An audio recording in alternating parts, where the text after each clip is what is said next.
สวัสดีครับทุกคนยินดีต้อนรับเข้าสู่บ้านเจนภาษาอีกครั้งหนึ่งผมเชฟมะเขา早上好สวัสดีครับทุกคนนะครับผมสวัสดีตอนเช้านะ早上好แต่ไม่รู้ว่าตอนนั้นที่นั่นนะเป็น早上หรือเปล่าเป็นเช้าหรือเปล่าไม่เป็นไรเราเมื่อไหร่ก็เจอกันได้เอาล่ะเรามาดูกันดีกว่าว่าวันนี้เราจะมาเรียนเรื่องอะไรกันบ้างที่ปาเคบทที่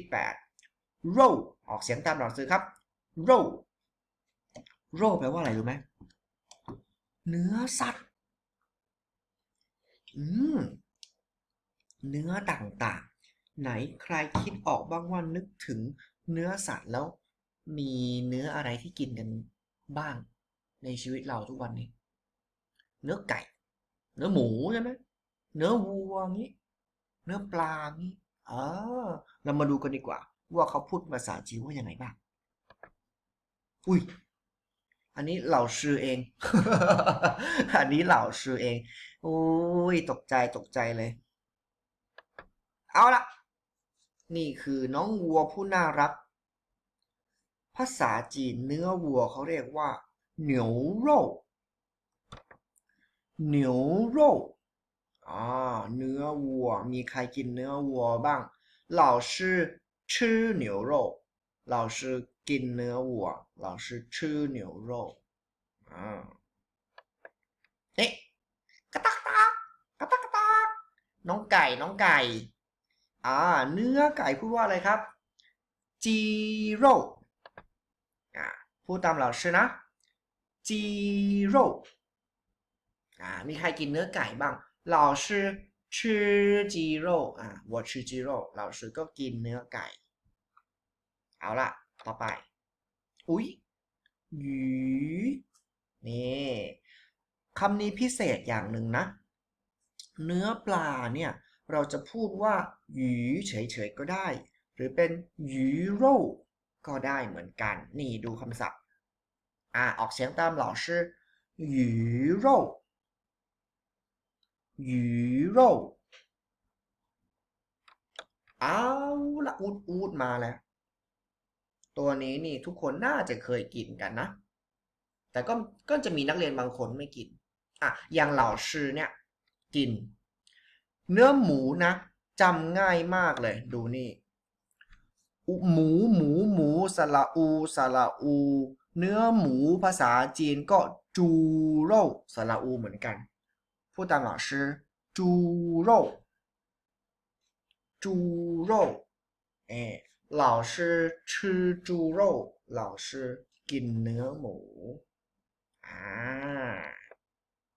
ทีนี้เรามาดูเหตุการณ์ตัวอย่างกันบ้าง这是什么肉นี่คือเนื้ออะไรอ่ะ这是牛肉นี่คือเนื้อวัวอ๋อ这是什么肉นี่คือเนื้ออะไรอ่ะ这是鱼肉นี่คือเนื้อปลาโอ้โห这是什么肉นี่คือเนื้ออะไรอ่ะโอ้这是猪肉นี่คือเนื้อหมูเฮ้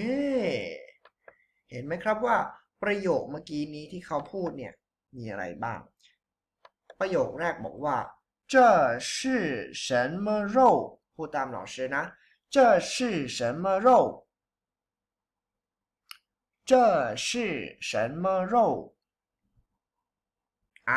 ก็แปลว่านี่คือเนื้ออะไรเวลาเราตอบเราก็ตอบว่า这是จุดนี่คือจุดเช่นเราบอกว่า这是鸡肉นี่คือเนื้อไก่ใช่ไหมถ้าเป็นเนื้อหมูล่ะนี่คือเนื้อหมูก็เป็นไร这是猪肉อะไรประมาณนี้เข้าใจไหมต่อเลยเวลาเราอยากจะบอกว่าเรากินอันนี้เช่นจะไปสั่งอาหารอย่างเงี้ยไปเที่ยวเมืองจีนอยากจะสั่งอาหารสมมุติบอกว่าฉันกินเนื้อปลาก็บอกว่า我吃鱼肉ฉันกินเนื้อปลาเข้าใจไหมคำถามต่อไปเราชื่ออยากจะถามว่าคำว่าชอบใครรู้บ้างภาษาจีนพูดว่าอะไรอ๋อ喜欢喜欢对ถ้าชอบกินน่ะ喜欢吃喜欢吃แล้วถ้าเราชื่อเติมคำว่า我ไปข้างหน้าล่ะ我喜欢吃ก็คือฉันชอบกินใช่ไหมสมมุติเราอยากจะบอกว่าฉันชอบกินปลาก็เอาคำว่าปลามาต่อท้ายไงเนกออกไหมอย่างเช่น我喜欢吃鱼ฉันชอบกินปลาแล้วถ้าเราชื่อบอกว่า我喜欢吃猪肉เราชื่อชอบกินเนื้ออะไรสระอูสระอูเนื้อหมู我喜欢吃猪肉ฉันชอบกินเนื้อหมูเข้าใจยังแล้วถ้าเกิดว่าเราไม่กินล่ะไม่กินพูดว่าไง不吃不吃ไม่กินเช่นเราจะบอกว่าสมมติฉันไม่กินเนื้อวัว我不吃牛肉我不吃牛肉ใช่ไหมเมื่อกี้คำว่า喜欢แปลว่าชอบแล้วถ้า不喜欢แปลว่าอะไรไม่ชอบเช่นสมมุติ老师จะบอกว่า我不喜欢吃牛肉ก็คือ老师不喜欢ไม่ชอบ吃牛肉กินเนื้อวัวสมมุติ老师เปลี่ยนใหม่老师พูดว่า我不喜欢吃鸡肉老师บอกว่าอะไรก็คือฉันไม่ชอบกินเนื้อไก่อย่างนี้เป็นต้นโอเคไหมครับผมเอาล่ะเรียนรู้คำศัพท์ไปเรียบร้อยสำหรับคลิปนี้พอเท่านี้ก่อนแล้วเรามาเจอกันคลิปหน้าบ๊ายบายเจ๊